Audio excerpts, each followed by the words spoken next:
So much for revealing your love to us and for continuing to teach us. Holy Spirit, please take control of this session. Take control of my mind. Take control of my tongue. Speak through me. Let this be your session, Holy Spirit, not mine. In the name of Jesus, I pray. Amen. Hallelujah. All of these days, we've been learning about faith and different aspects of faith. Let's dive a little deeper into faith. Okay? Through a story. All up for stories? Don't sleep, okay? When I say stories, everybody goes, Okay? Let's look at a very, very interesting story. And this story in the Bible, this story in the Bible, I remember when I was coming into the Word, this story had touched me a lot. And I used to keep pondering on this story because there was so much to unravel in this one single story. And I used to keep pondering over it, and I used to keep speaking also to people about it, where anybody that I could help with faith, I used to share this story from the Bible because it had touched me. Let's go to Mark chapter 5.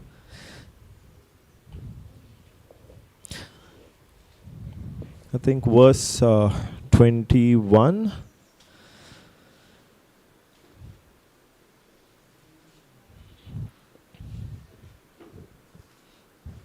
Okay, show me the header.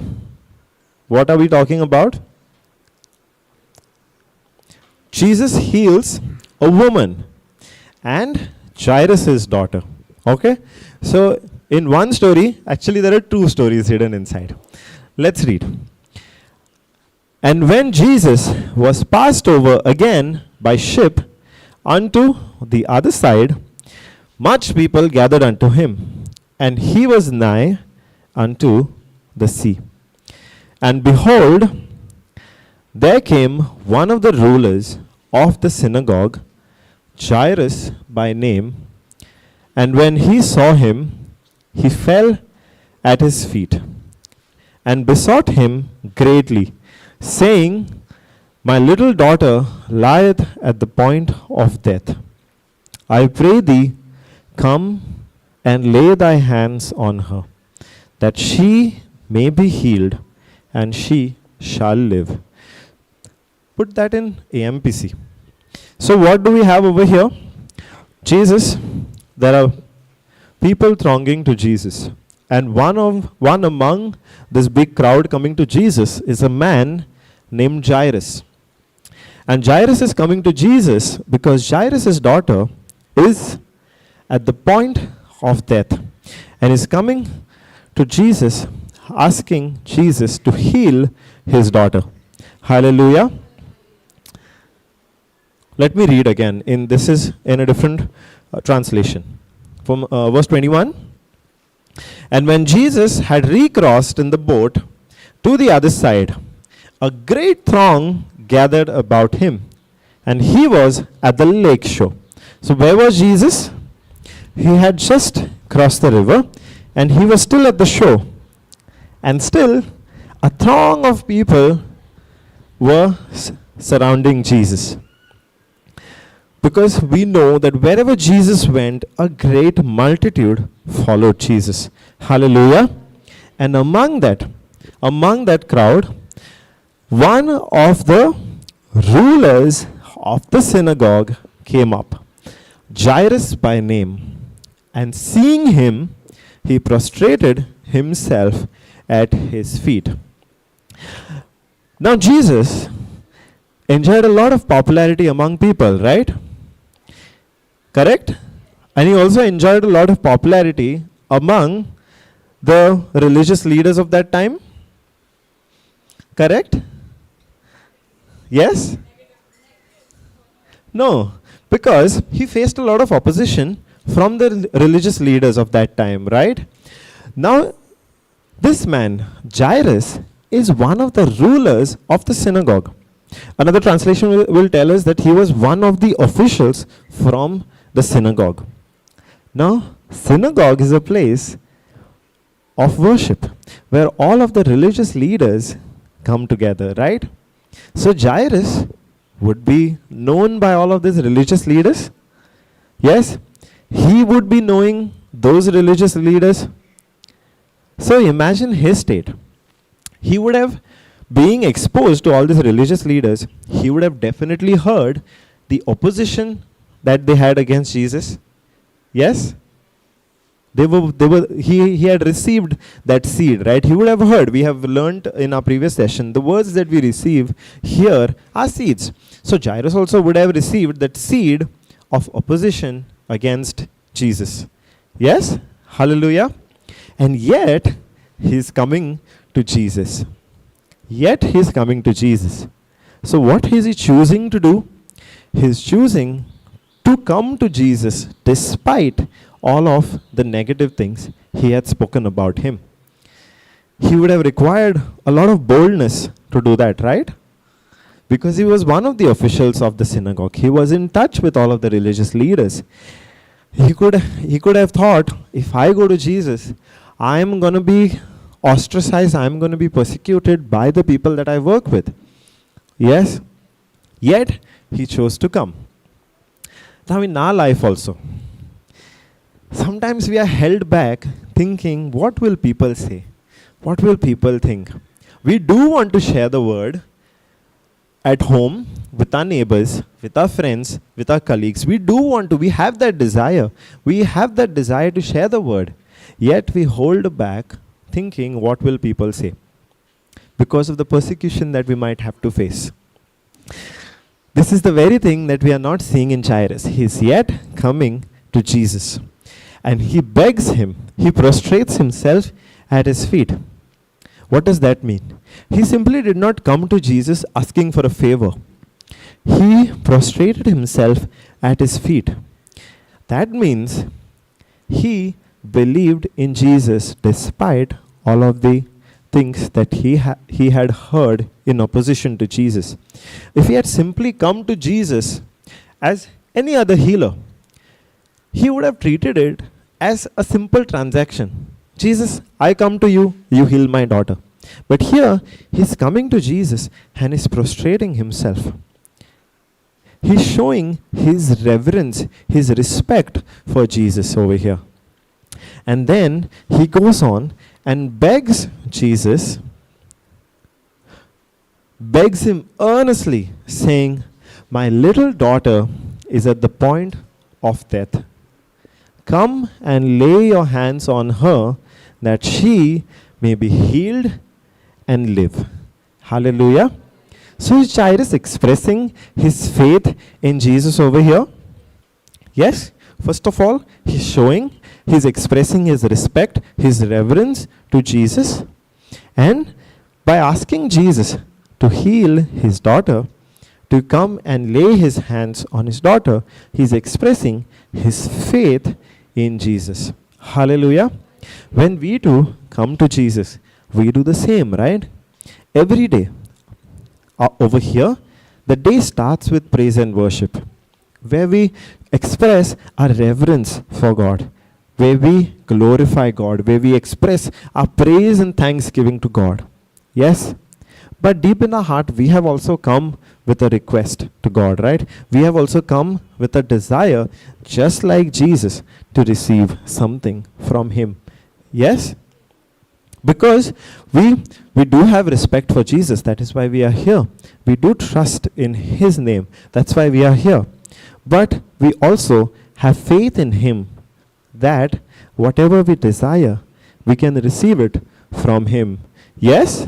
Hallelujah. Thank you, Jesus. So Jairus is also doing the same thing. He's coming to Jesus and is asking Jesus, come and lay your hands on her so that she may be healed and live. Hallelujah. So what does Jesus say at this time? What, verse 24? And Jesus went with him. What did the very first verse that we read, verse 21, tell us? Was Jesus alone? There was a multitude around him, right? There was a multitude around him. They also would have come with all sorts of requests. They were pressing against him. They were trying to touch him, grab him, pull him, do all sorts of things. Yes, because that is what was happening. They were so hungry to receive something from him. They were so hungry to hear the message that he had to speak. They were coming to him for that. We'll have proof of that later. As we read, we'll come to know. But there was a multitude around him. He was not alone. And yet, he chooses to go with Jairus. The other people would have been very happy seeing that, no? We have come to you. Lord, you have such a kind heart that this person comes and prostrates himself before you and says, come, Lord, come with me, heal my daughter. And you're going, Jesus, you're so kind. Those other people would have been very happy like that, no? Can you imagine how much murmuring it would have cost? Yes? Where a multitude. It was probably thousands. Yes? Because we know wherever Jesus went, thousands of people followed him. There would have been a very big murmur also, because here Jesus is saying, let me go with Jairus. Because what has Jesus said before?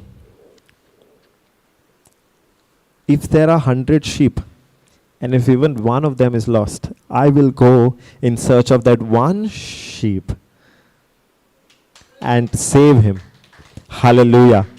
Jesus is going with this brother, Jairus, because salvation is coming to Jairus' house.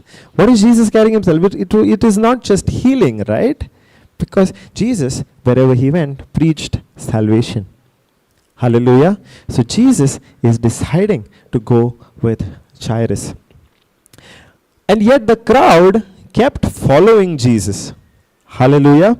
And a great crowd kept following him and pressed him from all sides, so as almost to suffocate him.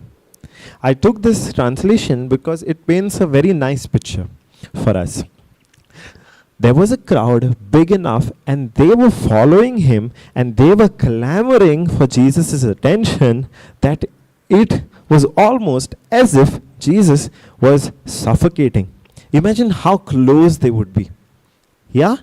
Here, we are so many of us. Imagine we came all together. We would feel suffocation, right? Imagine thousands.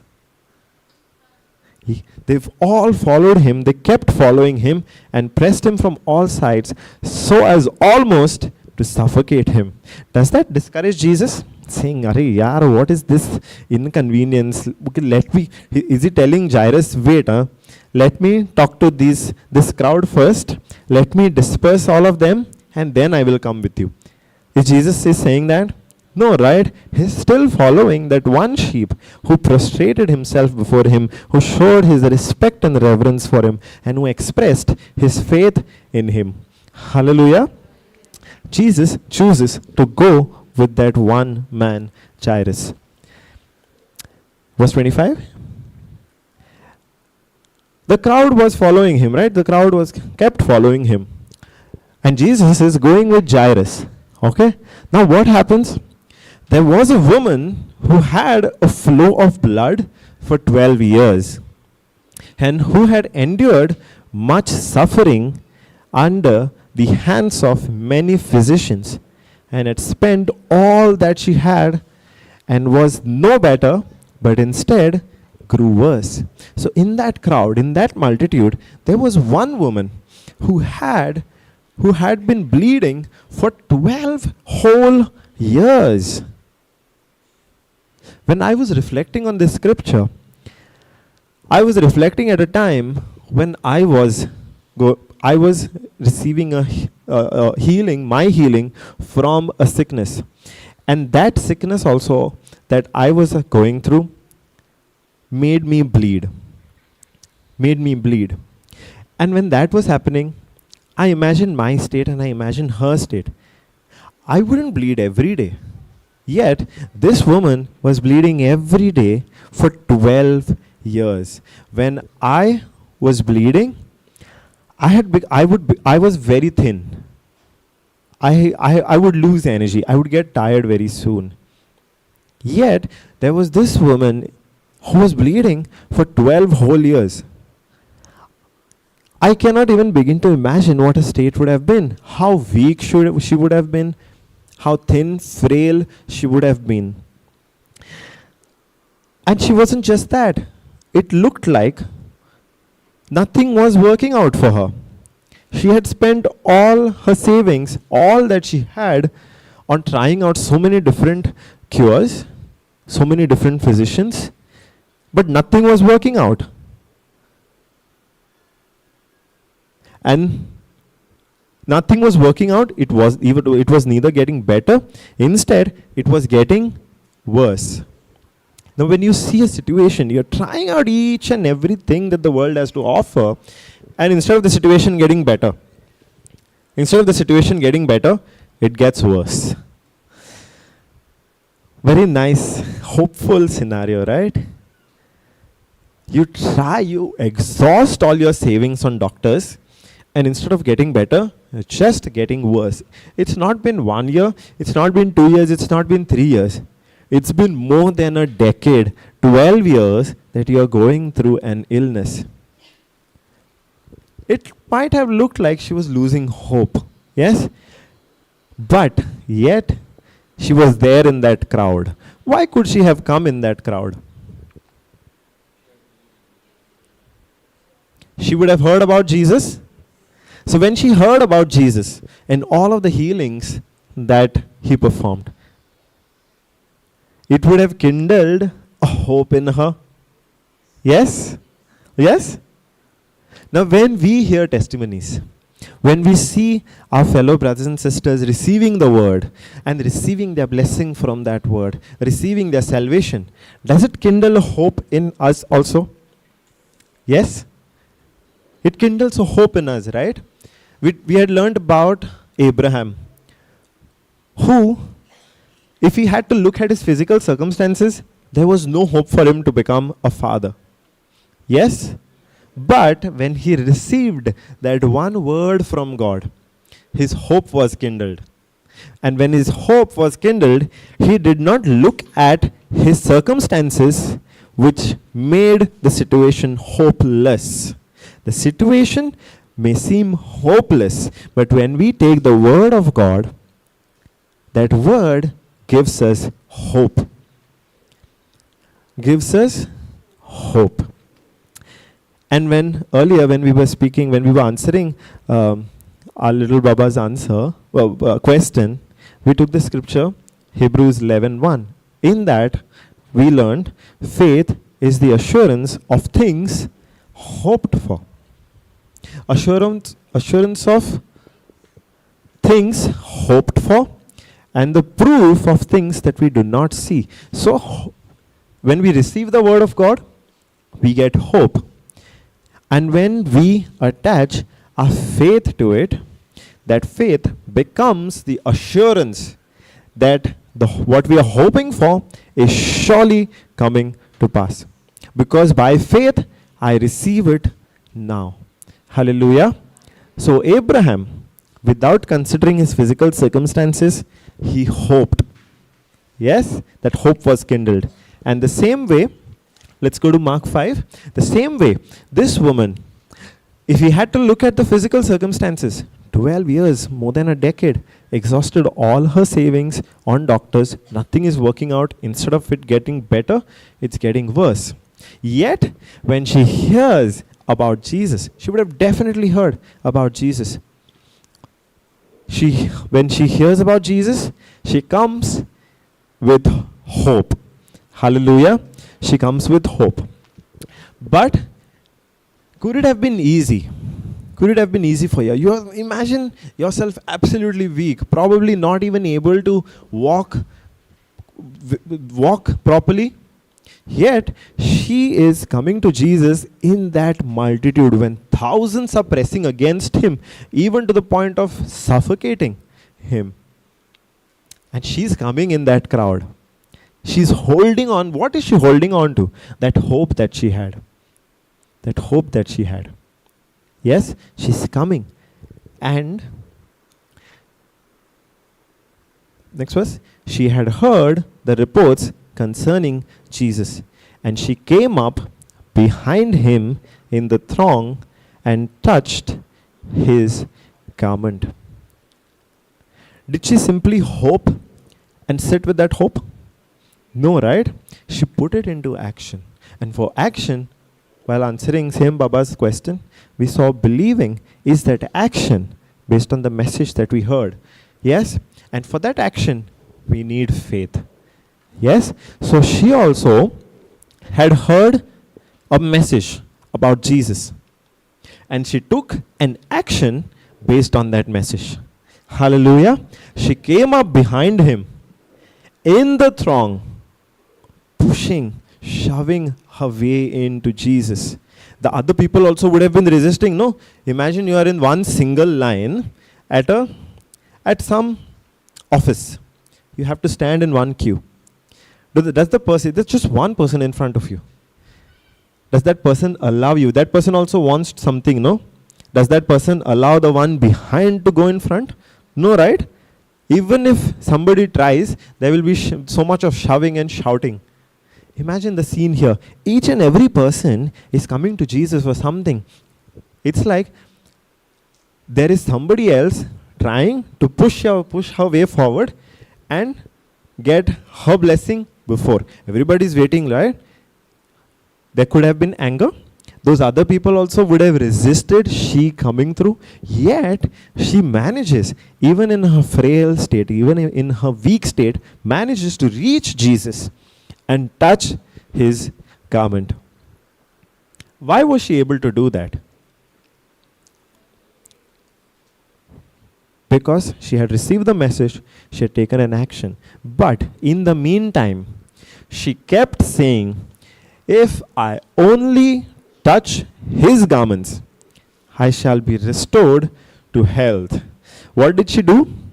She kept saying, she kept speaking, she kept telling herself. Is she telling others? If I only touch his garments, I will become well? No, she's telling herself, she's telling her own self. And we know that faith comes by hearing, and hearing by the word of God. Yes, she had received a message about Jesus that had kindled a hope in her. And here she's going on telling herself, she kept telling herself, if only I touch his garments, I will be restored to health. And when she kept saying it, her faith built up. Her faith built up. And that faith gave her that boldness and that strength to push through that multitude, through that crowd, to reach Jesus and to exercise her faith by touching his garment. Yes, she's speaking, if only I touch his garment. And she is able to do that very thing, right? Yes, hallelujah. If she had to consider her physical circumstances, I mean, if she had to sit with it, if she had to meditate only on her physical condition, she wouldn't have been able to do any of this. She would have just been lying over there.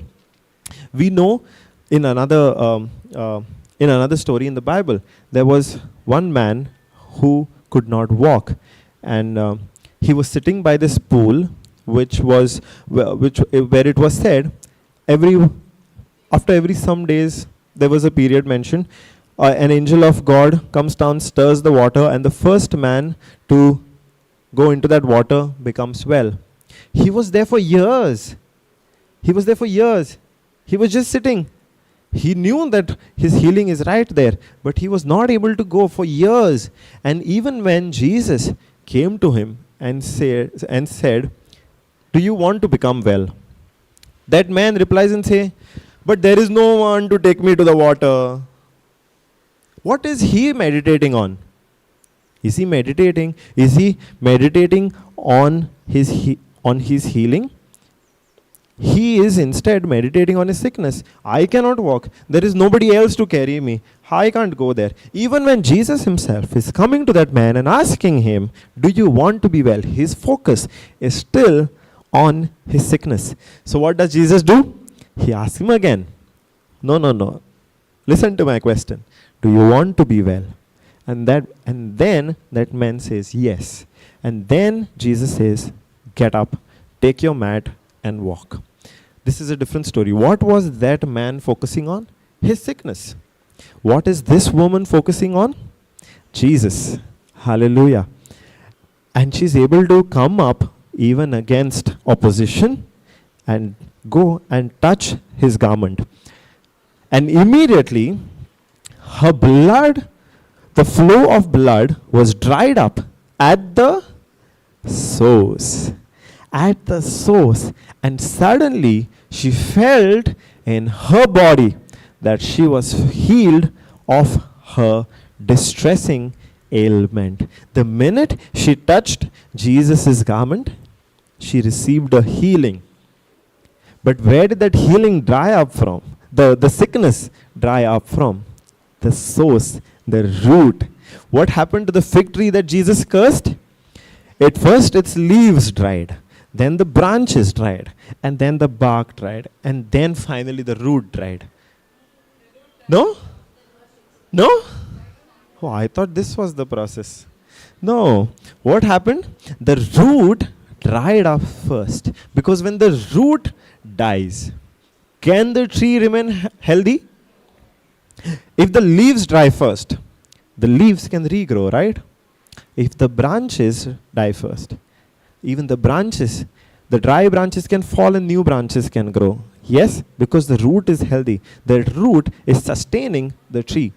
But when something dies from the root, the body cannot survive. Where did she receive a healing? Right at the source. The root of her sickness died, and she became whole. Now this root of sickness did not die just for her. Even when we believe and receive our healing, the sickness that we are going through also dies from the root. That is the picture that we have to paint. We have to believe that the sickness dies from the root. Sometimes we continue seeing the leaves, the symptoms, and they speak to us, saying, did not work. Yes? But when we believe and receive a healing by faith, that sickness dies from the root. Hallelujah. And the same thing happened with her. Her sickness died at the root, and immediately she became well. She felt in her body that she was healed of a distressing ailment. And yes, after this, she was very happy and she went jumping. Happily ever after. Yes? No. What happens next? And Jesus, recognizing in himself that the power proceeding from him had gone forth, turned around immediately in the crowd and said, "Who touched my clothes?"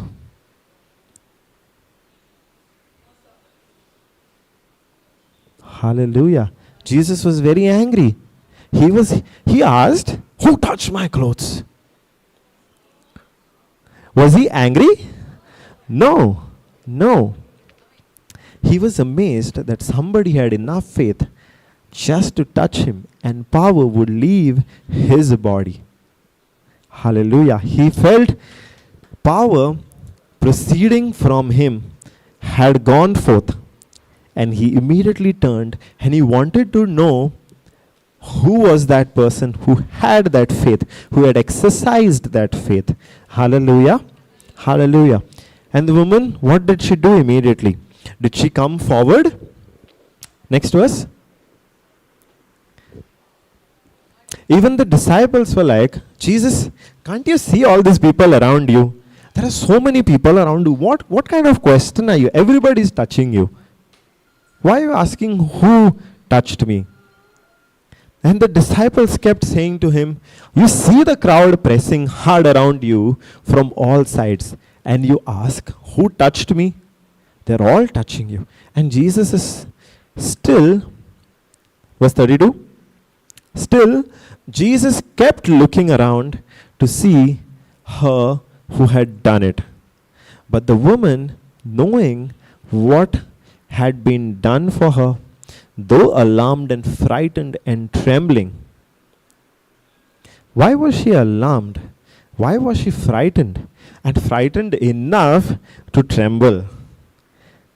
Being a little scared is one thing, but being scared enough to tremble, She was very scared, right? But why was she scared?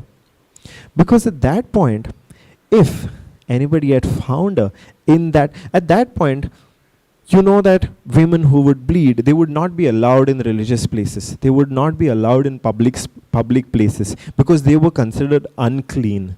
And the punishment was very harsh if any of such people came to a public area or to a religious area. The penalty would have probably been death. Hallelujah. So she was risking. One side, there was the sickness. The other side, if she had to come out in the open with it, she would have probably been stoned. Hallelujah. And maybe she also thought, now Jesus is angry. And if she comes out, she's going to get punished. Yet, being frightened and trembling, she fell down before him and told him the whole truth. She confessed that it was her who touched his garment and why she did it. She told him her entire truth. Was Jesus angry? No. And he said to her, daughter. If he was angry, could he have called her daughter? No, right? No. Impossible. But Jesus is calling her daughter. That means he is also showing his love for her. He's showing his mercy towards her. He's calling her daughter.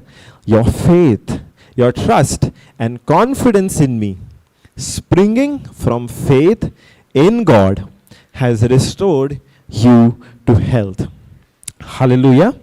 Was it Jesus who healed her? It was a faith of receiving something from Jesus. It was a faith in God that healed her. It wasn't Jesus. Jesus was not even aware that she existed, right? He had not even seen her.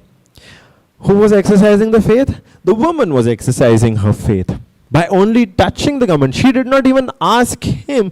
What did Jairus do? Jairus came, he prostrated himself. He said, Lord, my daughter is not well. Come and lay hands on her. Did she wait to ask Jesus to lay his hands on her? Hallelujah. What was she exercising? She was exercising a faith. She had faith enough that if only I touch his garments, I will be made whole. Hallelujah. She did not ask him to lay his hands on her. Can we also do the same thing with her? Yes? When we find ourselves having some sickness, maybe a small sickness, maybe a big sickness, do we need to keep going to preachers, priests, pastors, asking them to lay their hands on us? No, right? Because we also are given the same faith. Everybody is given the same measure of faith. And we know with the earlier scripture, it is the same, it is through Galatians 2:20. It is the same scripture which tells us that we have the faith of Jesus Christ. So we all have the same measure of faith. And with that measure of faith, we can receive our healing, our blessing, our prosperity, our anointing. We can receive it by faith. Hallelujah. No, go back to Mark 5. Let's not take that. Hallelujah. He said to her, daughter, your faith, your trust and confidence in me, springing from faith in God, has restored you to health. Go into peace and be continually healed and freed from your distressing bodily disease. So Jesus is saying to her, daughter, your faith is what has healed you. Go in peace and continue to live healthy. Continue to live a healed life. Hallelujah. And while he was still, okay, wait. Now where had we started? With Jairus. Okay? Jairus had come, asked Jesus, please, my daughter is not well. Please come and lay your hands on her. And Jesus was going. Okay? Now there suddenly comes a woman and she touched Jesus' garment She gets healed, and Jesus is trying and figuring out, okay, who touched me? Who touched me? Was there an interruption? Imagine Jairus' state of mind over here. Yes, his daughter, he has told Jesus his daughter is at the point of death. Okay? Now Jesus is going with him, and suddenly somebody else comes and disturbs. How should he be feeling? Very annoyed, right? Because if there is any more delay, his daughter could die, yeah? His daughter is at the point of death, the scripture tells us. If people keep delaying, if Jesus keeps delaying, his daughter could die, right? It could have caused annoyance for him. Restlessness could come in. Yeah? He could have shouted at the woman saying, how dare you come in between? Don't you know he's coming to my house? But Jesus was still speaking. No, wait. Do we see Jairus doing that? Do we see Jairus murmuring? Go forward, go next.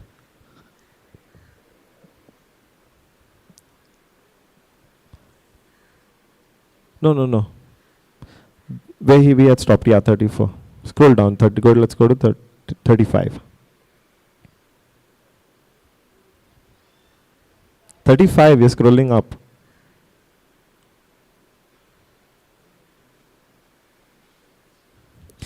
Do we find Jairus murmuring? No, right?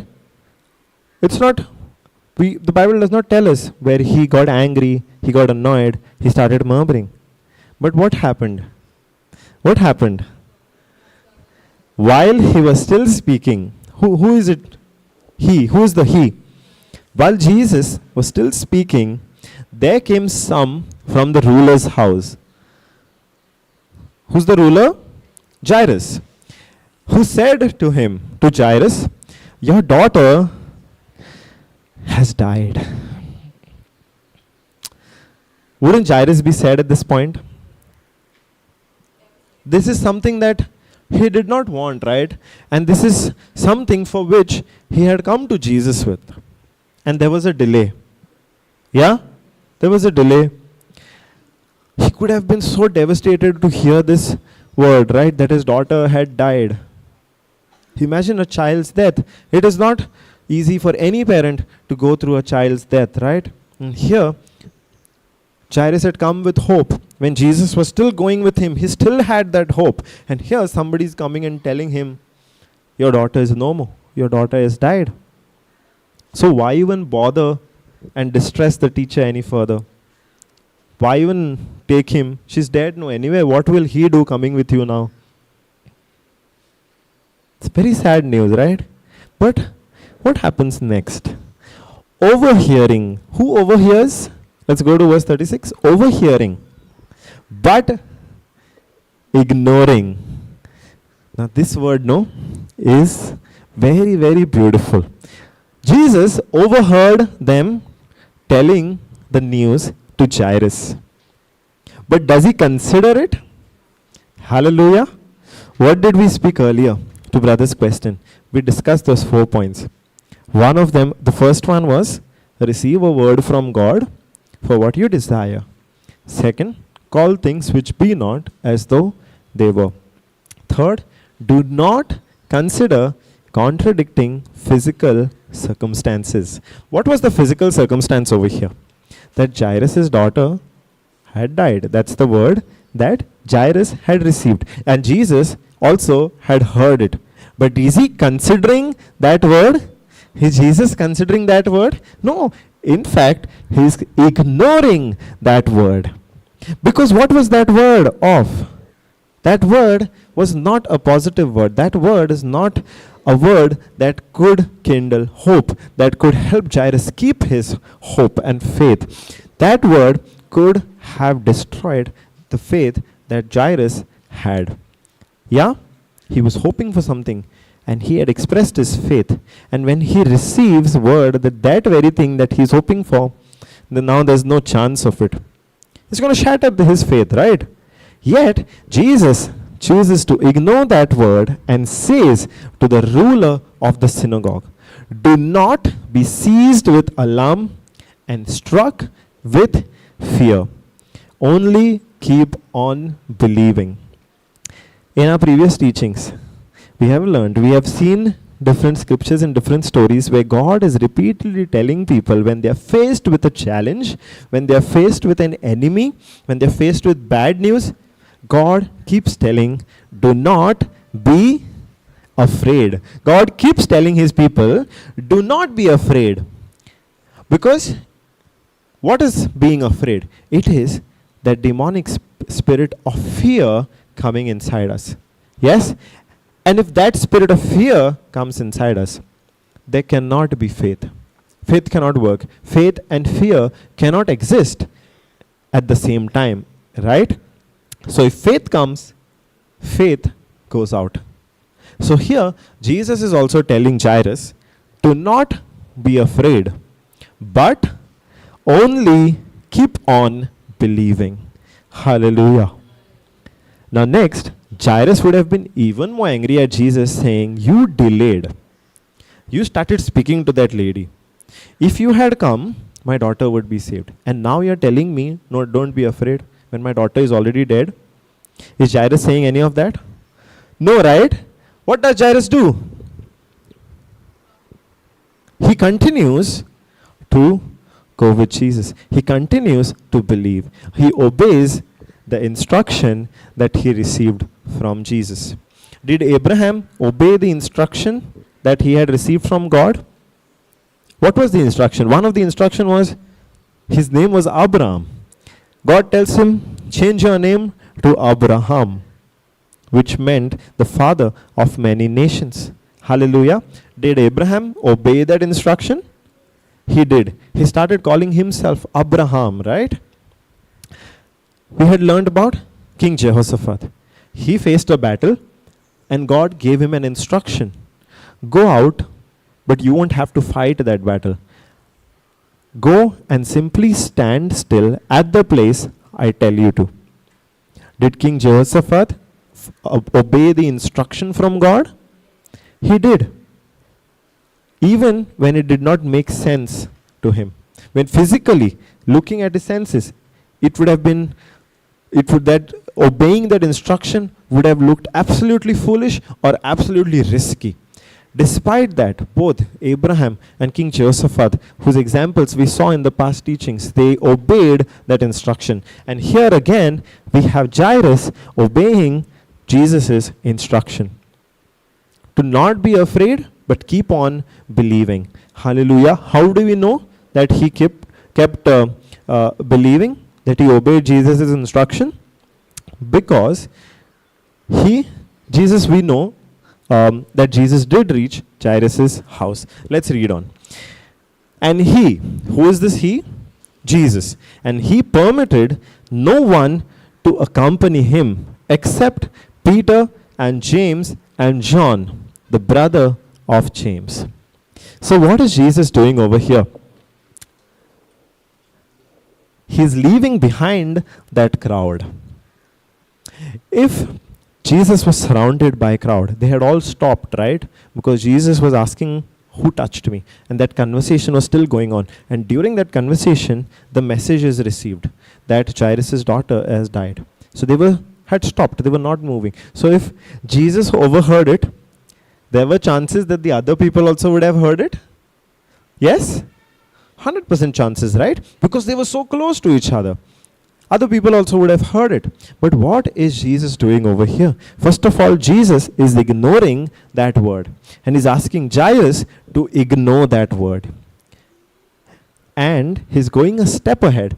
And he is keeping all those people behind. Because he's telling Jairus not to listen to that word, to keep on believing. But if the people around keep speaking what they heard, that Jairus' daughter had passed away, they kept speaking those words of despair, those words of fear. Would it have been difficult for Jairus to keep his faith? Yes, no? When you're believing for something, but everybody around you are speaking the negative, those are also words, those are also seeds that can plant fear in you. Yes? So Jesus is taking out that distraction, saying, let nobody come near you. You focus on me. I will come with you. Let's go. And he is taking his closest apostles, Peter, James, and John, with him. So is it when we are believing for something, yes, our faith is very strong. But at this point, does the right fellowship matter? Does surrounding ourselves with the right people who are also rooted in the word matter? Because everywhere we go, we'll get to hear words. It's either words of faith or words of fear. Words of faith, hearing and hearing and hearing, our faith gets built up.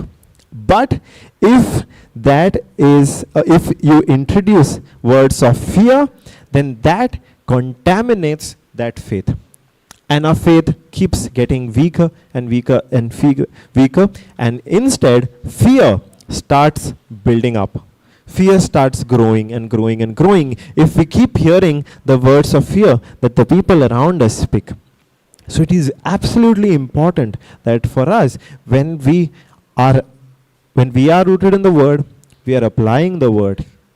We are not fellowshipping with people and opening doors for the wrong seeds, for evil reports to be sown in our life. And here, Jesus is taking that factor out.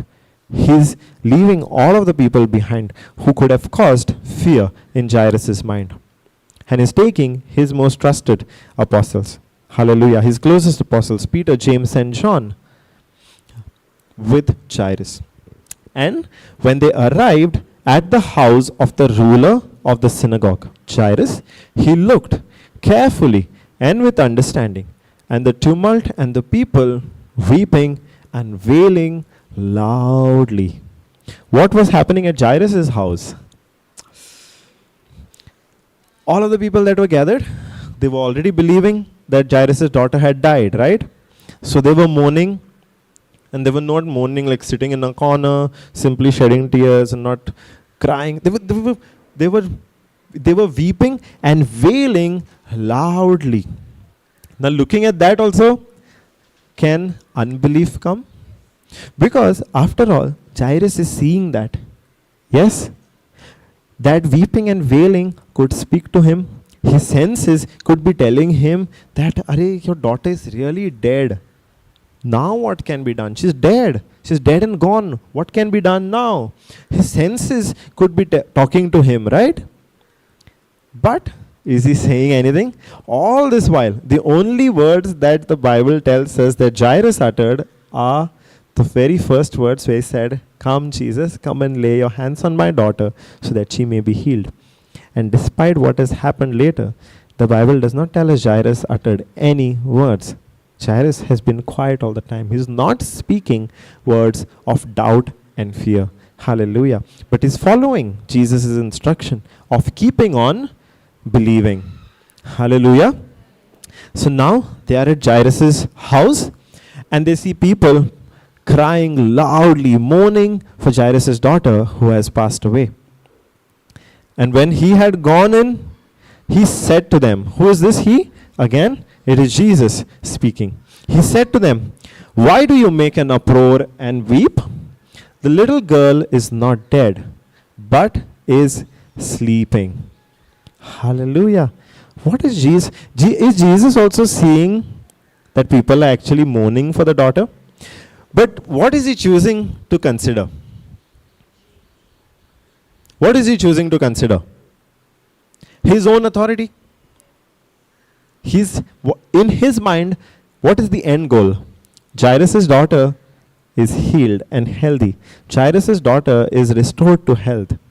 Yes, that is the end result for Jesus. Now for Jesus also, did he have to apply faith? Yes, he also used faith, right? He was still man on earth. He wasn't God on earth. Yes, he was man, yet he had the Holy Spirit working in him. He still had to apply his faith. So, was it a battle for Jesus also to keep believing? Yes, he is also seeing all these negative circumstances, right? But Every time he's choosing to ignore the negative circumstances, the contradicting physical circumstances that he's seeing. He's choosing to ignore. He's not even considering that. And even now, in Jairus' house, when he sees people wailing and crying, he says, "Why do you make an uproar and weep?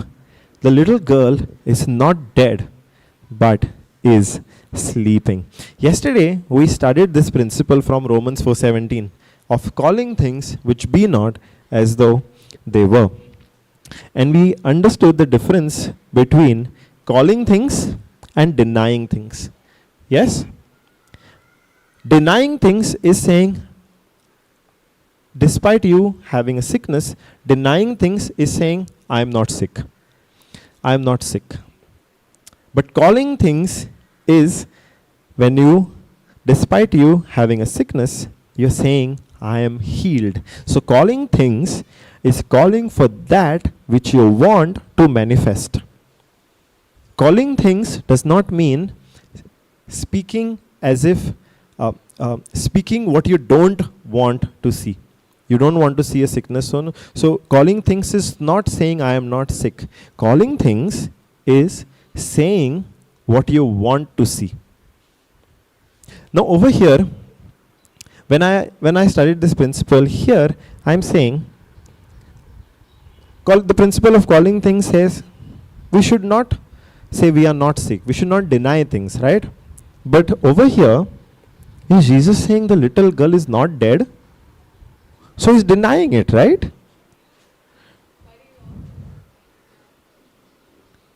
Isn't Jesus denying that the girl is dead? This raised a confusion in my mind. The principle of calling things says, do not deny things. Rather, call for that which you want to see. Yes? Here, Jesus is denying that the girl is dead. What is this confusion now? Holy Spirit revealed to me that Jesus is saying the girl is not dead. But, this but is the key. Jesus is saying the girl is sleeping. So in the English language, when we say but,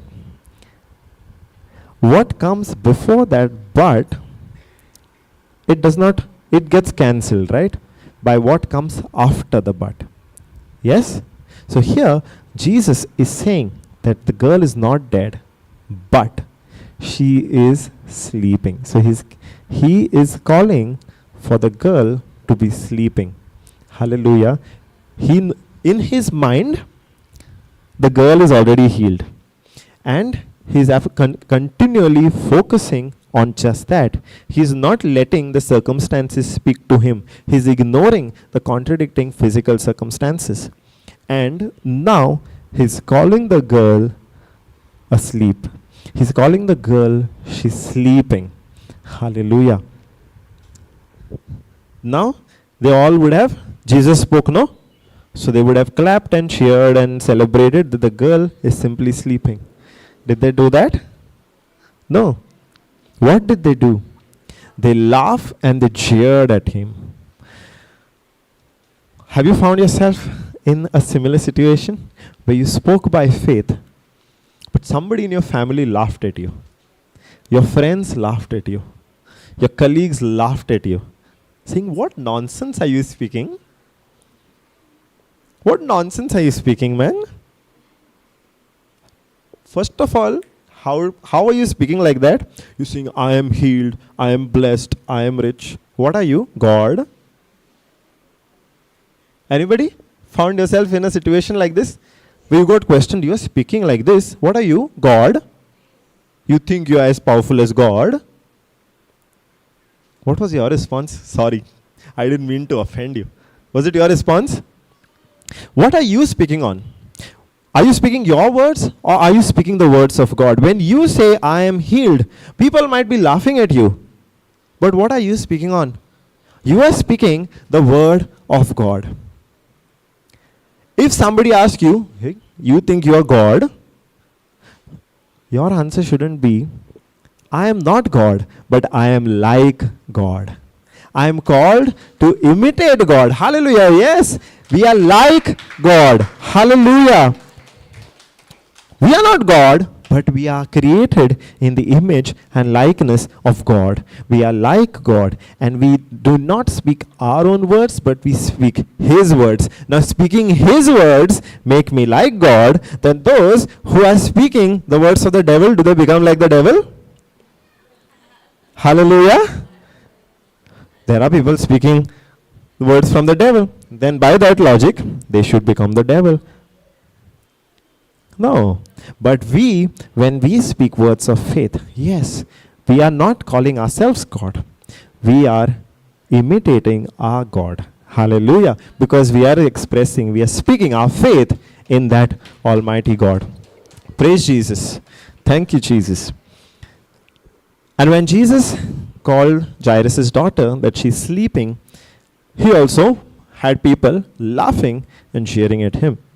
But what did he do? He put them all out. Again, he's taking out the distraction. He's not even giving anybody the chance to sow the wrong seed. Because he also has to follow the same principles while he's on earth. He also has to apply his faith. He also has to exercise his faith. If he keeps these distractions around, all the people around, and if he looks at the circumstances, unbelief can come to him also. Unbelief can come to the apostles. We have already seen so many instances where the apostles had to overcome unbelief. Yes, they operated in unbelief. So even though Peter, James, and John were there with him, looking at the circumstances, unbelief could have come to them. Unbelief could have come to Jairus. But Jesus is not even giving a chance to these distractions to influence himself, the apostles, and Jairus. Because his focus is on that end goal, where Jairus' daughter is made whole, is healed, and she is alive. Hallelujah. But he put them all out.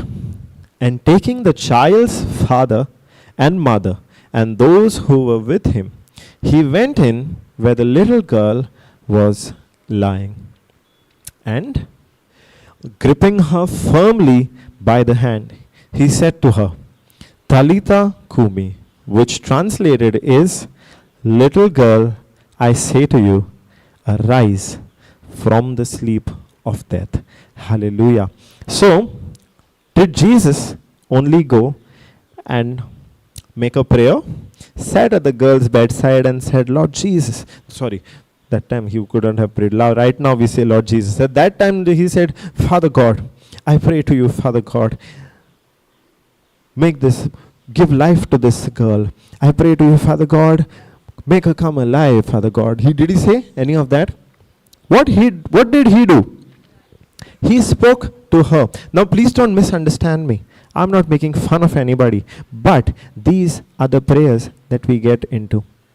And with these kind of prayers also, where we think that we are making the right prayer, but in fact we are speaking all the wrong words and those prayers don't work. And when we see those prayers not working, unbelief comes.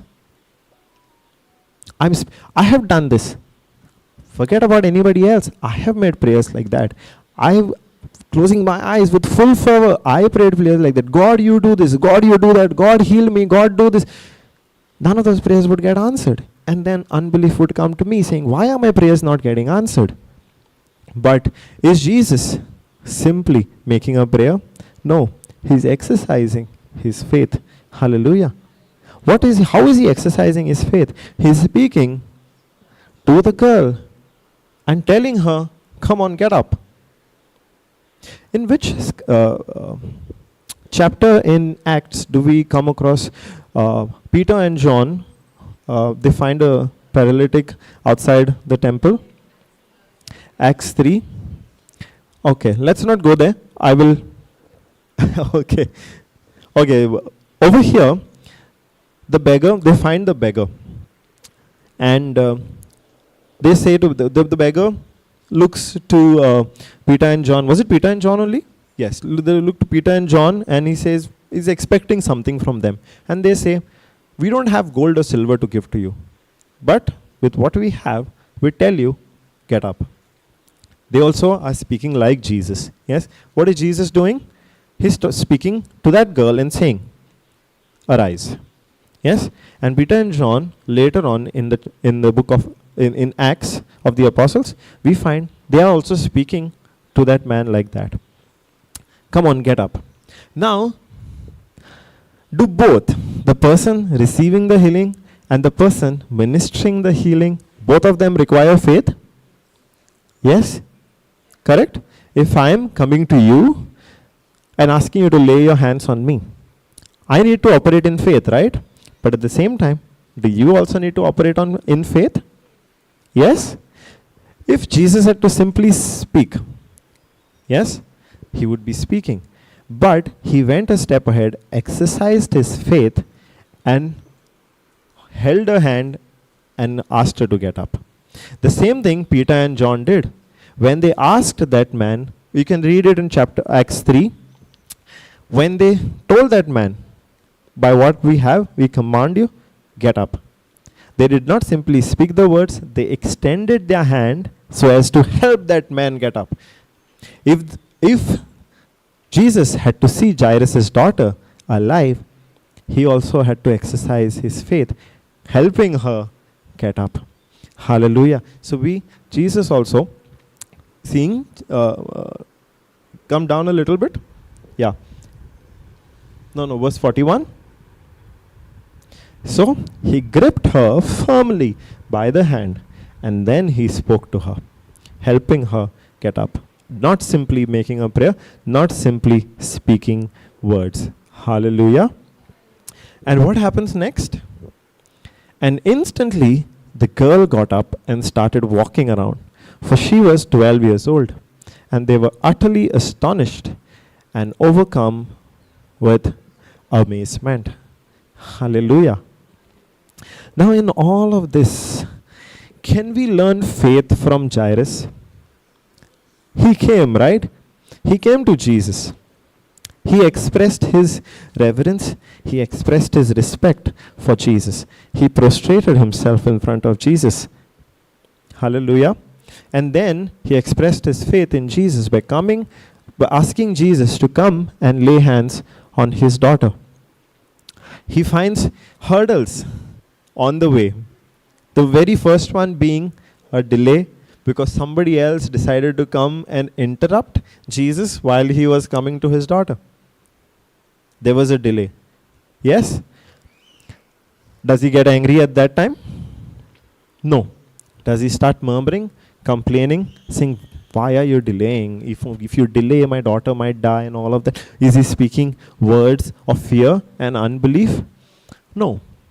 What comes next? While they were still stopped, people from his house come and tell him, your daughter has passed away. Imagine somebody who has an illness and goes to the doctor for treatment. The doctor prescribes some medicines, but says, more tests need to be done. Let's do those tests. Come tomorrow. We'll see what the report says. And when that person goes the next day, the doctor says, you have only 4 months to live. There's no cure for it. We cannot do anything more.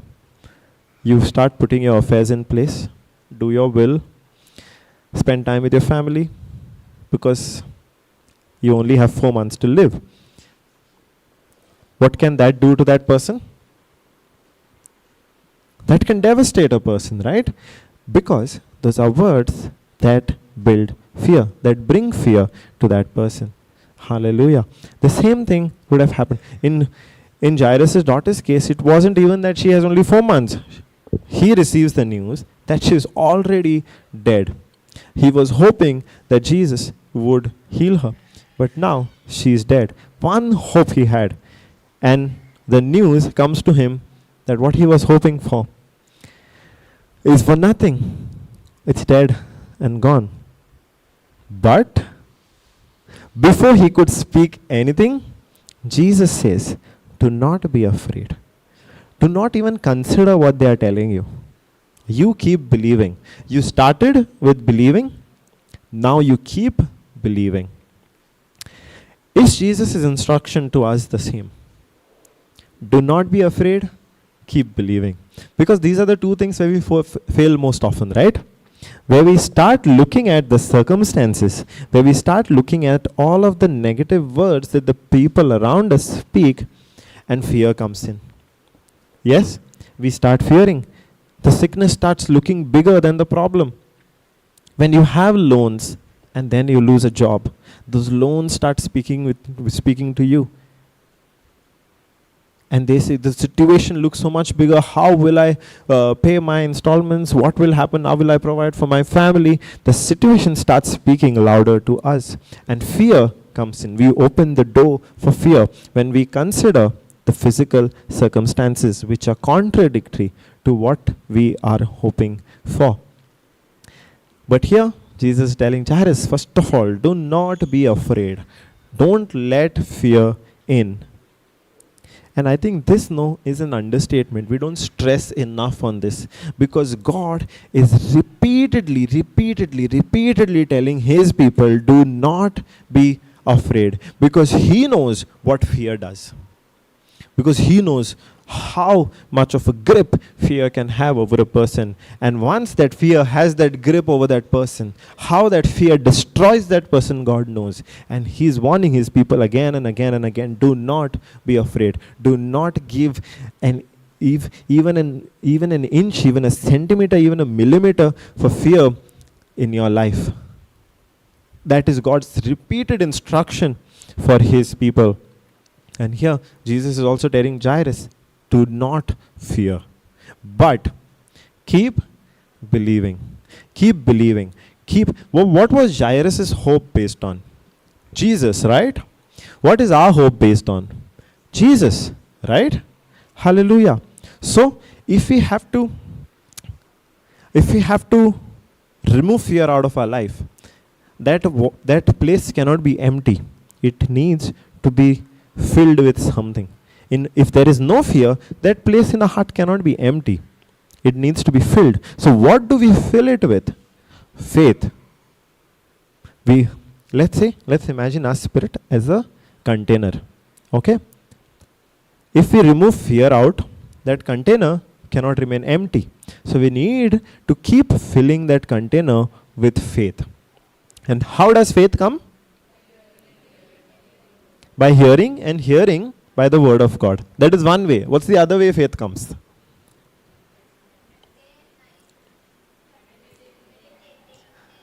Meditating day and night. Yes, that comes under hearing, and hearing by the word of God.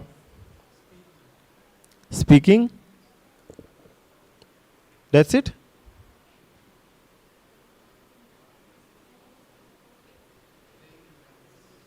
Praying in tongues. Okay. What is that? Hoping. Hoping or hopping? Hoping. By believing. Okay. All of these answers, none of these answers are wrong. But there is one critical thing that is missing. Believing in the unseen. Okay. Not incorrect. It is part of these two answers, but I want a very specific thing. Faith, first of all, comes by hearing, and hearing by the word of God. But if we only keep hearing and only speaking and not put that word of God into action, we don't become doers of the word, then our confidence will start wavering, because we don't have that experiential knowledge. We have not stepped out in faith. Hallelujah. Now, if Peter had not stepped out in faith on the water, walked, could he have believed that he could walk on water?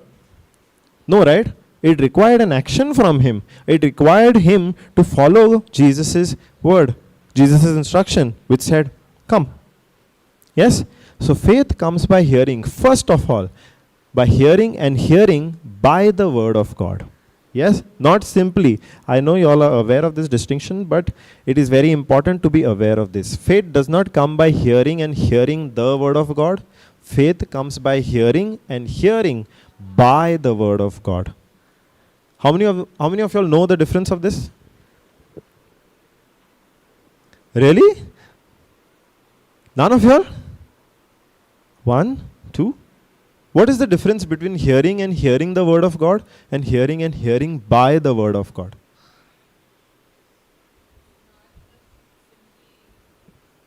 Can we have that scripture? Is it Romans 4? No. Romans 10:17.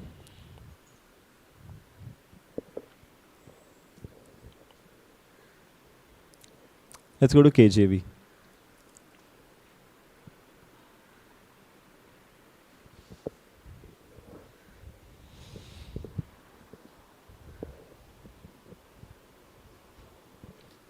So faith cometh by hearing, and hearing by the word of God.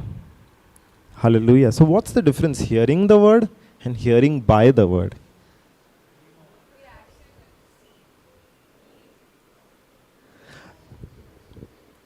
The word is a seed. Any word. It could be a word of fear. It could be word of faith. In our case, we are talking about the word of God. Now that is a seed. Now, simply hearing and hearing and hearing.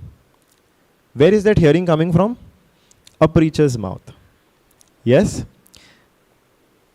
Now, preaching stops. And then we go and talk to our family members, friends, colleagues. And they talk about whatever is happening in the world. This country is fighting against that country. These prices are rising. Those prices are rising. Those are also words, right? Now, is that hearing by the word of God? Because the by means that whatever you hear also should be aligned with the word. It is not simply hearing the word. Yes, you need to hear the word and listen to preaching. But the other things that you hear should also be aligned to the word. Because then if we start hearing all of these other things, all of the other garbage that people have to speak, what are those what is that seed that is getting sown? The seed of fear, the seed of jealousy, envy, anger. Yes? We keep listening. We get up in the morning, we read the Bible, we do the confessions. Yes? Imagine, okay? As an example. We get up in the morning, we read the Bible, we do the confessions, maybe half an hour, 45 minutes, 1 hour, we listen to preaching on YouTube. Yes? Later on, immediately, we go and read the newspaper. Now in the preaching, we heard, your God is going to provide all your needs. Yes? God is a loving God. He knows every need of us. We need to seek His kingdom, and all these things will be added unto us because He will provide it for us. We're listening to that in the preaching, right? Yes? And that is, we read Matthew 6:33. But immediately, we're going to the newspaper, and the newspaper is telling us, from next month, it's going to be recession. People are losing their jobs. Commodity prices are increasing. Is that now speaking to us? What is that word creating? Fear? Yes? News about recession, news about inflation, increasing prices, job losses. Is that, can we open the door to fear through those words? Now, do those words align with the word of God that we had heard? Yes, that our God is our provider. We seek His kingdom. He adds all those things to us. Is it matching? So when it does not match, it does not become hearing by the word. Hallelujah. So it's also important for us to not just hear the word, but also hear other things by the word. Hear other things which are aligned to that word. And that is where the fellowship matters. That is where our consumption of information matters. It might not be a newspaper. It might be simply a neighbor coming and giving you gossip from the village. what kind of seed is getting planted? A godly seed or a seed that opens the doors for all sorts of demonic activities and demonic spirits to come into our life? So what we hear, first of all, hearing the word of God is important, but all the other things should also be hearing by the word. They should be aligned to the word. They should be rooted in the word. Else, we are opening the door for demonic spirits to come into our life and influence us, to sow seeds of jealousy and unforgiveness and judgment and hatred. Yes, brother.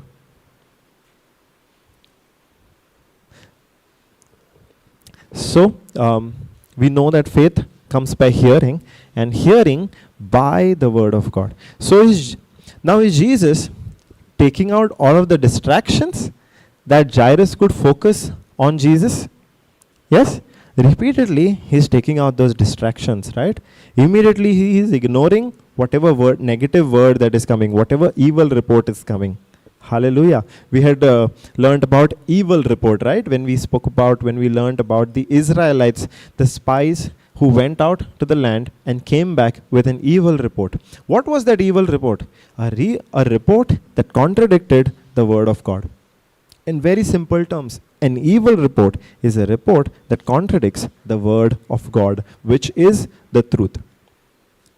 So, when Jesus even overhears, he's not even paying attention, he overhears an evil report, he's quick to ignore it and give an instruction to Jairus to keep believing and to not let fear in.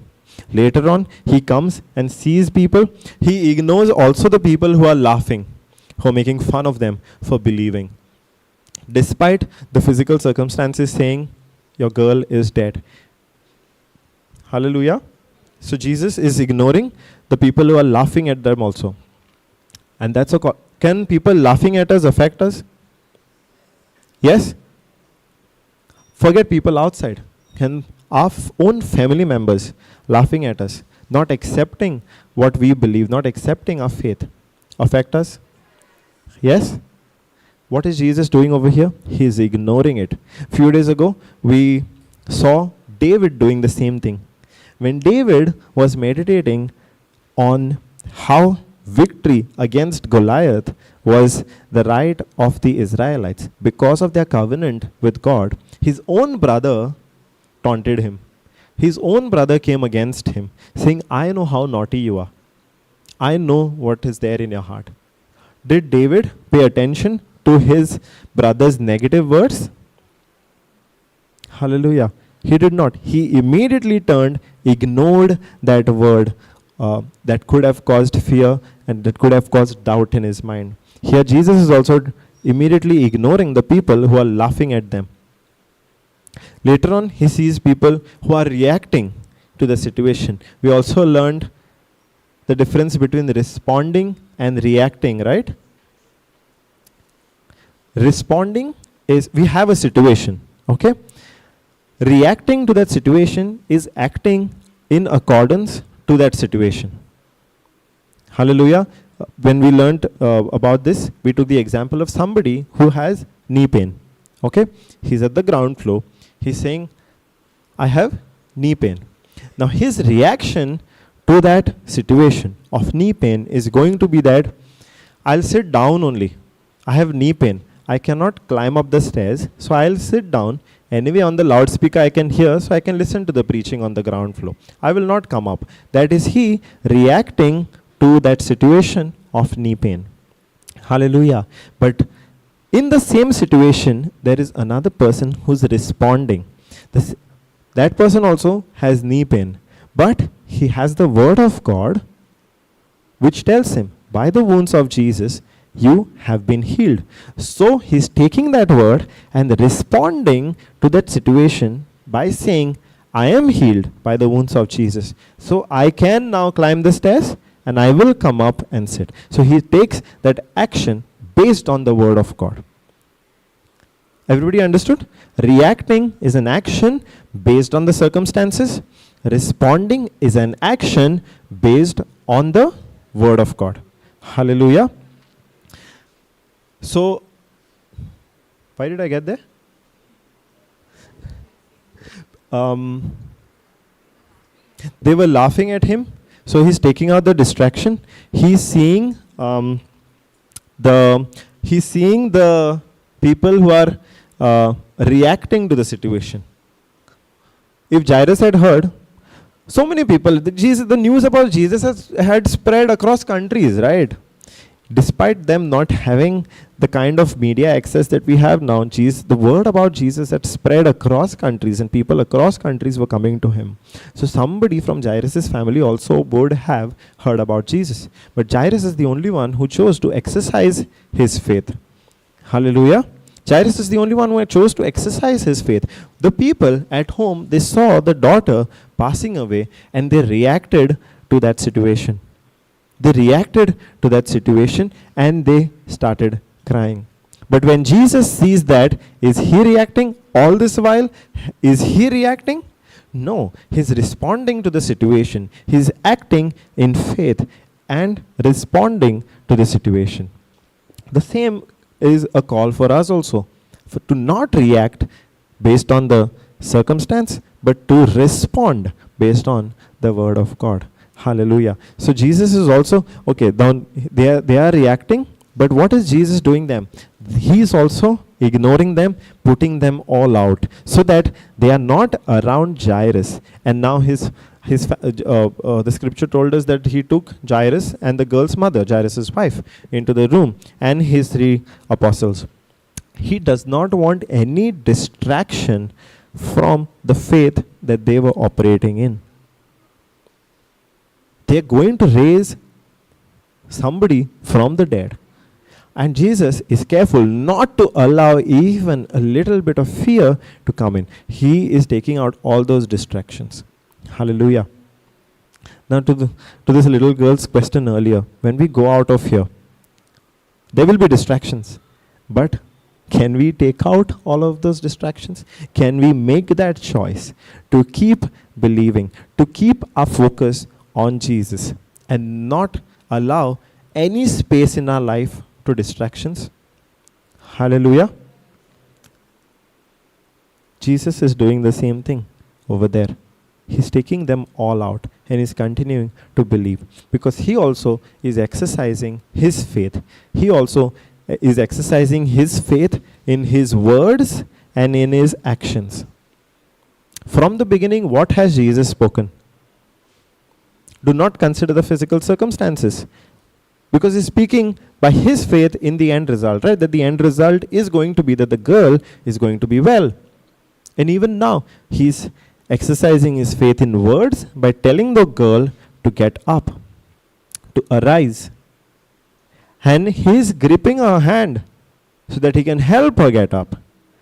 He's not just exercising his faith in words, but he's also exercising his faith in action by extending his hand, gripping her, and helping her get up. Hallelujah.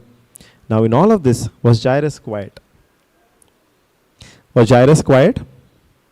He did not speak. He heard all of this, but he obeyed Jesus' instruction. He did not let any words, negative words, contradicting words come out of his mouth. Sometimes in our overthinking, we will speak words and then we'll say, Lord, I cancel the word that I have spoken. We do that, right? Because we've been taught when we speak words that are negative, we have the authority to cancel those words also.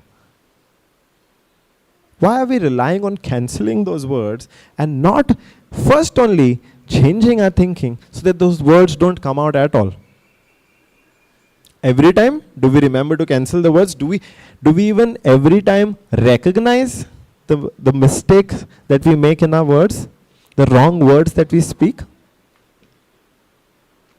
Many times we are not vigilant to catch every negative word that comes out of our mouth, but we have to train ourselves to not speak anything that goes against the word of God, that contradicts the word of God. Hallelujah. We see Jairus doing that. All of the circumstances are speaking against that one thing that he was hoping for. Yet, his eyes are on Jesus. Did King Jehoshaphat also say the same thing? I'm not going to look at the armies. This also, I would really encourage everybody to go and hear that teaching again. Either my session which happened recently or Papa Johnson's session which had happened a long time ago in 2020 if I'm not wrong. Because there are so many hidden secrets in that one story of how to face our battles.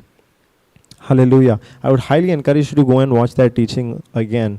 But over there is King Jehoshaphat also saying in 2 Chronicles chapter 20 will find that King Jehoshaphat, he has 3 armies against him. But is he even looking at those 3 armies? No. He's saying, God, my eyes are on you. Jairus is just doing the same thing. He's saying, he's obeying Jesus and saying, okay, I'm not going to consider what the physical circumstances are telling me. I'm going to look at you. In the end, did the daughter come alive? Yes. Did King Jehoshaphat win the battle? Hallelujah. Did Goliath get killed? Yes. All of the people, very common things that they do.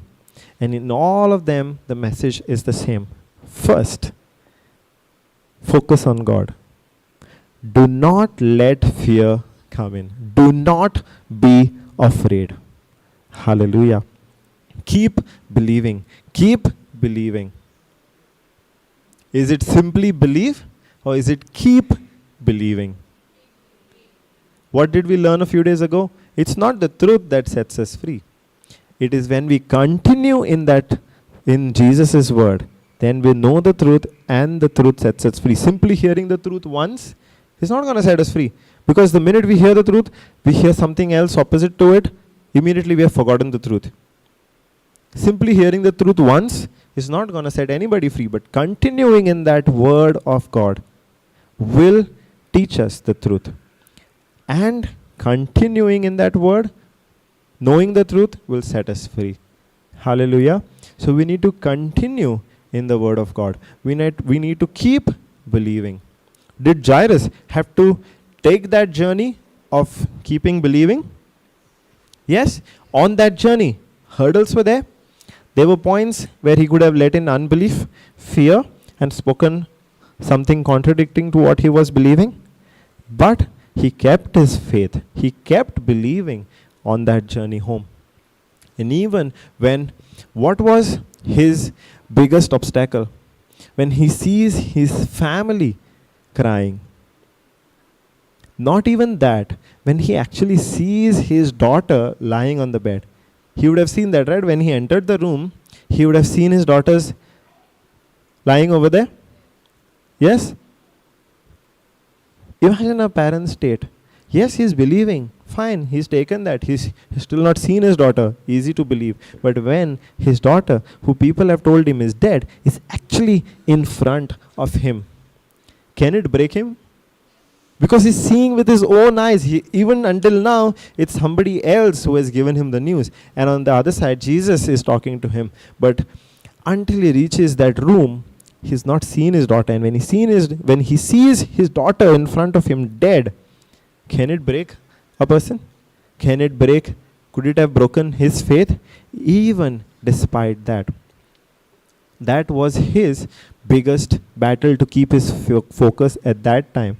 Just before the manifestation.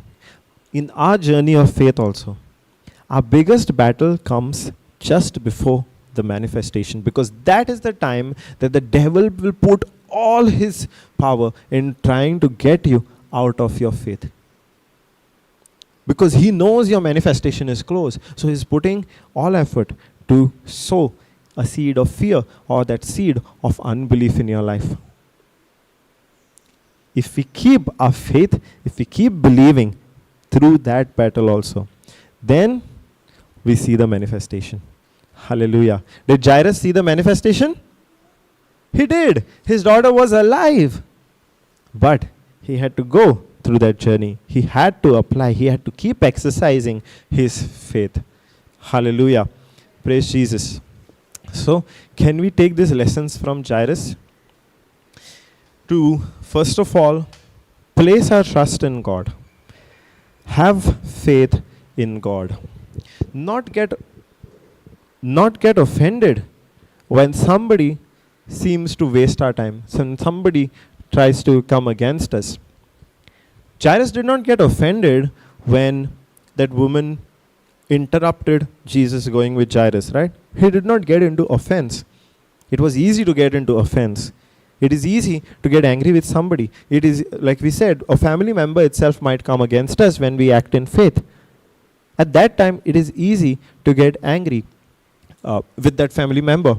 Happens with me so many times. It is easy to get angry with a family member, a sibling, a colleague. It is easy to get into offense. It is easy to criticize them, tell them that we are better than them. But here, Jairus is not getting into offense. Because where are his eyes? His eyes are still on Jesus. His eyes are still on Jesus. You know how we focus on something and everything else around gets blurred? When we keep focusing on that one point. Anybody tried in the dark, when lights go out, you put on a candle and you keep focusing on that candle? Yes? Everything else around gets blurred. If I keep focusing on that camera, after a point, I will not be able to see any of y'all because all of that will be blurred because I'm focusing on that one point. And when we focus on Jesus and we keep focusing on Jesus, all of these other things, unbelief, fear, doubt, they get blurred out. Hallelujah. Hallelujah. Jairus is doing that over here. He's continuing to focus on Jesus, not paying attention to anything that is coming contradictory, ignoring, just as Jesus gave him that instruction. He goes on that journey of faith despite that last battle being the hardest, seeing with his physical eyes that it's not going to work. Everything has been lost. Yet he continues to believe and sees his daughter alive. Hallelujah. Praise Jesus.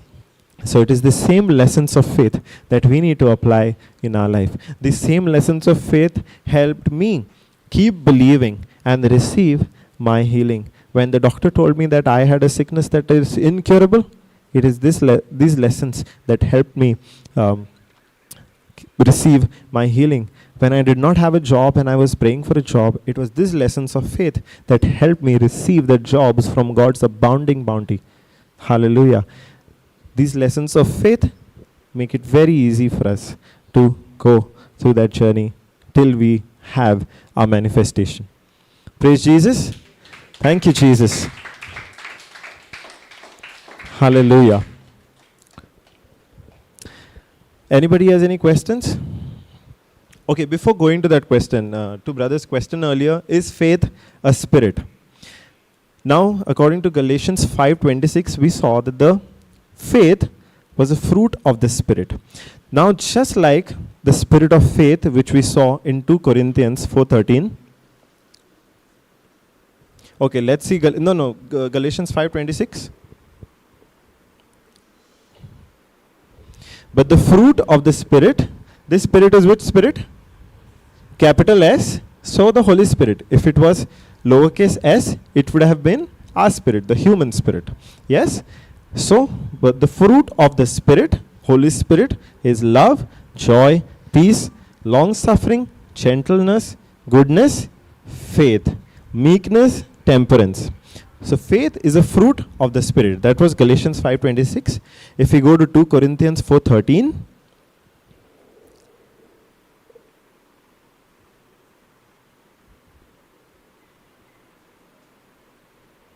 It says, we have the same spirit of faith. Hallelujah. So, this, whenever God works, yes, it is the power of the Holy Spirit. Just like the spirit of faith, we have the spirit of truth. We have the spirit of wisdom.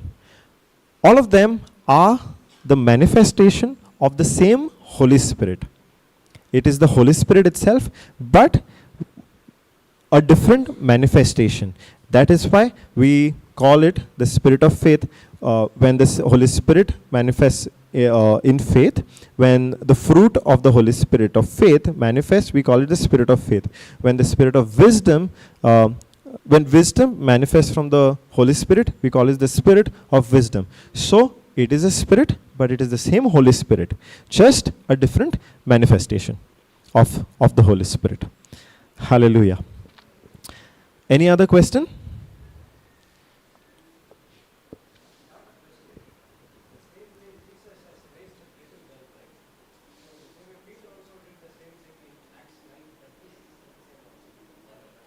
Acts 9:36. Let's go there.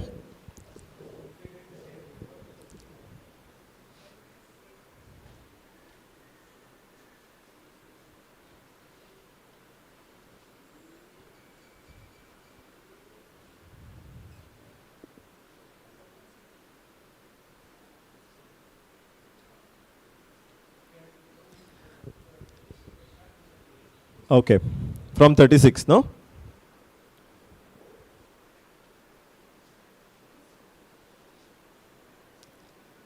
Let's go next. And for as much, leader.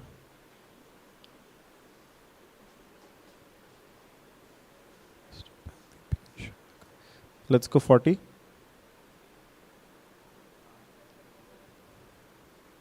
Okay. Let's go to the previous. Let's look at the other scriptures surrounding this. Yeah.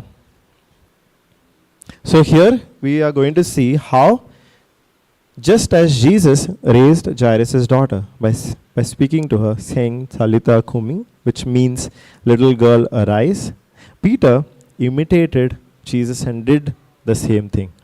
Okay, let's read. Now there was at Joppa a certain disciple named Tabitha, which by interpretation is called Dorcas.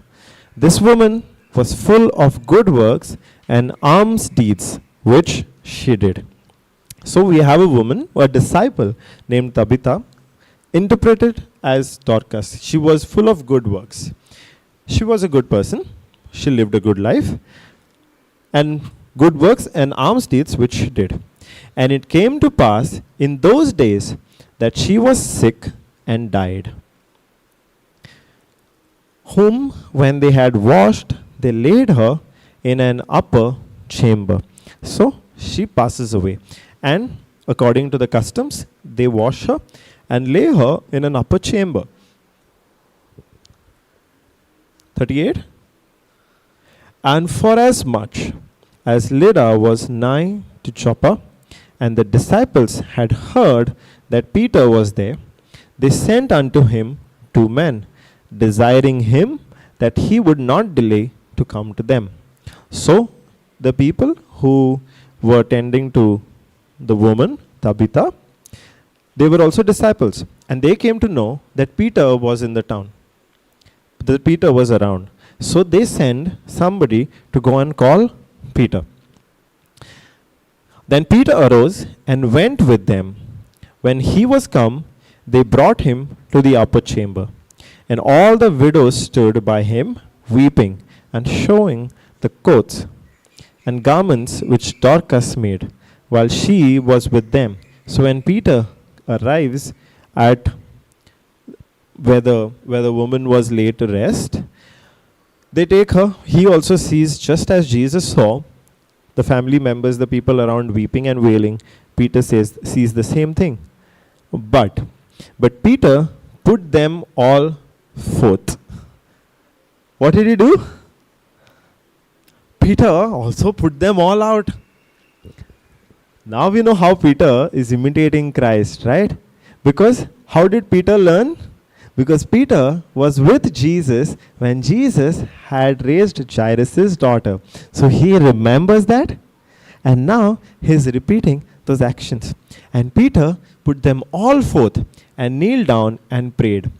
And turning him to the body said, Tabitha, arise. Isn't this the same thing that Jesus had said? Little girl, arise. So Peter is imitating Christ. And she opened her eyes, and when she saw Peter, she sat up. And he gave her his hand and lifted her up.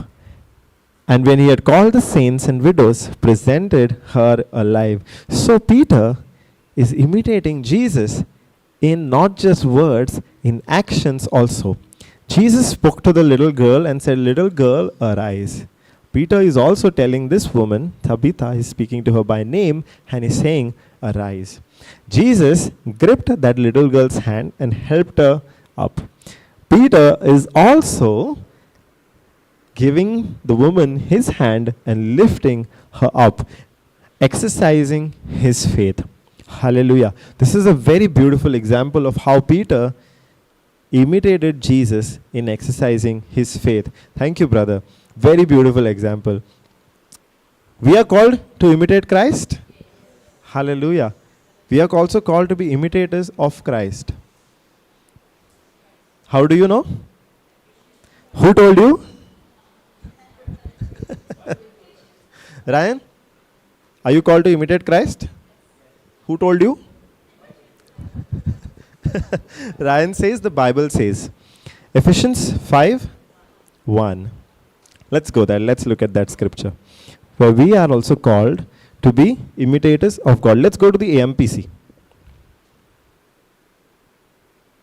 Therefore, be imitators of God.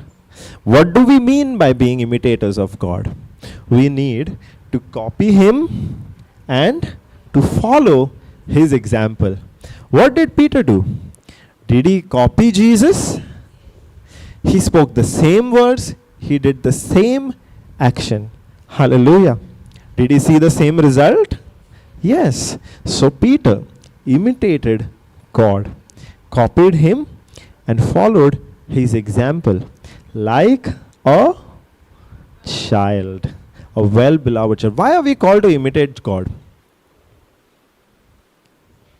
Because that's how we learn, right? We are the children of God. When we were young, we imitated our parents.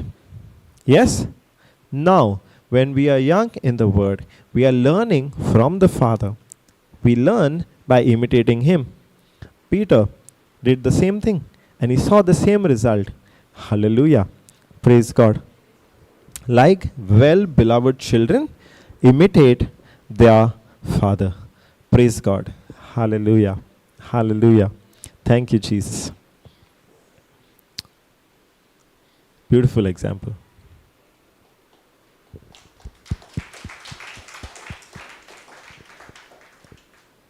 Any questions on this?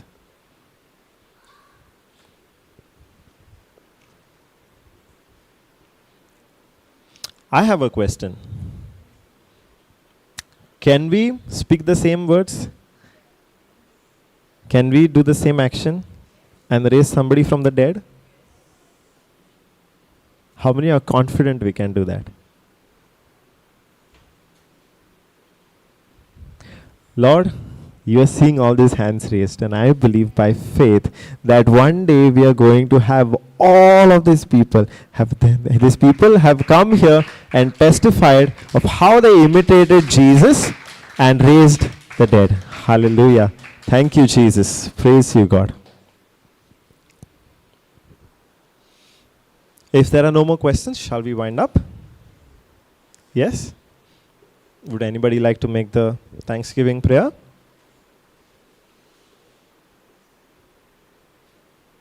Come on. Come on. Anybody. It does not have to be a very lengthy prayer. You want to do? Come.